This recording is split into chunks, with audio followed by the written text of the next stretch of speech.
ಕೋಲಾರ ಲೋಕಸಭಾ ಕ್ಷೇತ್ರದ ಎನ್ಡಿಎ ಅಭ್ಯರ್ಥಿ ಮಲ್ಲೇಶ್ ಬಾಬು ಗೆಲುವಿಗೆ ಬಿಜೆಪಿ ಮತ್ತು ಜೆಡಿಎಸ್ ಕಾರ್ಯಕರ್ತರ ಸಭೆಯಲ್ಲಿ ಮಾಜಿ ಸಚಿವ ಆರ್ ವರ್ತೂರ್ ಪ್ರಕಾಶ್ ಮಾತನಾಡಿ, ನಮ್ಮ ಬಿಜೆಪಿ ಮತ್ತು ಜೆಡಿಎಸ್ ಕಾರ್ಯಕರ್ತರು ಇಂದಿನಿಂದಲೇ ಗ್ರಾಮಗಳಲ್ಲಿ ರಾತ್ರಿ ಹಗಲು ಎನ್ನದೆ ಹಗಲಿರುಳು ದುಡಿಯಬೇಕು.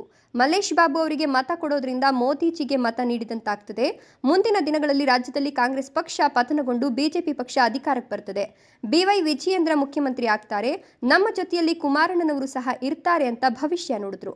ಈ ಸಂದರ್ಭದಲ್ಲಿ ಜೆಡಿಎಸ್ ಮುಖಂಡರಾದ ಸಿಎಂಆರ್ ಶ್ರೀನಾಥ್ ಮತ್ತು ಬೆಗ್ಲಿ ಸೂರ್ಯಪ್ರಕಾಶ್ ಹಾಗೂ ಇನ್ನೂ ಹಲವರು ಉಪಸ್ಥಿತರಿದ್ದರು.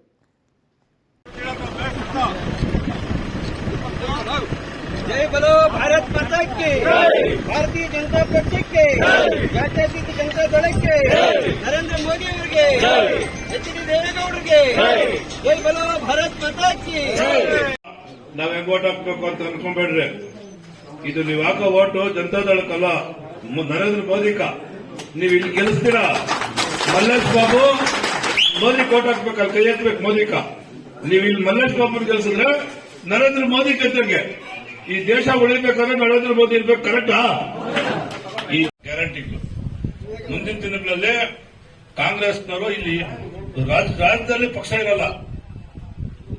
ಕುಮಾರಣ್ಣ ವಿಜಯಣ್ಣ ಯಾರು ಯಡಿಯೂರಪ್ಪನ ಮಗನೇ ಆಡಳಿತ ನಡೆಸೋದು, ಕುಮಾರಣ್ಣ ಇರ್ತದೆ ಕುಮಾರಸ್ವಾಮಿ ಅವರು. ಇನ್ನು 100 ವರ್ಷ ಅವರು ಕಾಂಗ್ರೆಸ್ ಪಕ್ಷ ಬರೋಲ್ಲ. ಅದು ತಲೆಗಿದ್ರೆ ಇವ್ರು ಇವಾಗ MP ಎಲೆಕ್ಷನ್ ಆಗ ಸದ್ಯಕ್ಕ ಇವ್ರು 3-4 ಜನ ಅವರಲ್ಲ ನಿಮ್ ಪಂಚಾಯತಿನಾಗ ಅವ್ರನ್ನೇನ್ ಮಾಡ್ಬೇಕು